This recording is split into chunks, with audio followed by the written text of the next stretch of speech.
Indoga, mga kagigin, ito ang istorya. 10 taon na po kami, 10 years na po kami magkakilala ni Yasi, nung Hoven pa po. Kaya madaling sabi yun, 10 taon na po, may crush si Yasi, ikaw po yun. Diba ako? Yun totoo, yun totoo. Pero mga kagigin, sobrang bait ng babae na to. Kaya minsan, dinadala ko po siya sa pinakaharayon na barangay sa ating probinsya, sa Kaima, Sipoco, sa mga barangay sa Deliliego. Sumasama sa akin, kaya walang problema. Kung gusto nito, dalhin ko si Yasi mismo sa mga barangay nito. Gusto nito?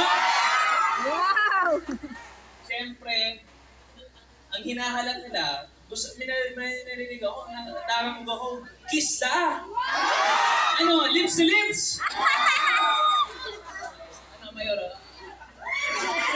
Mali ang hinapot ko! Palaban talaga si Mayor, aral ko, gusto nito, lips to lips, action tulos! Ano lang, 6 na. 6 lang! O, bilang kayo. Wala kasing camera na. Oo, nahiya ako eh. 1. 2, 3.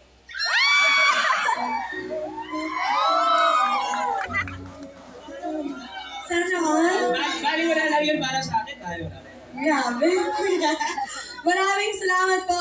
Diyos mabulos po sa Indoga Boss. Dahil ko po kayo kamo malilingawan. Yeah! Kasi may anong doon, no? Pero again, talaga maraming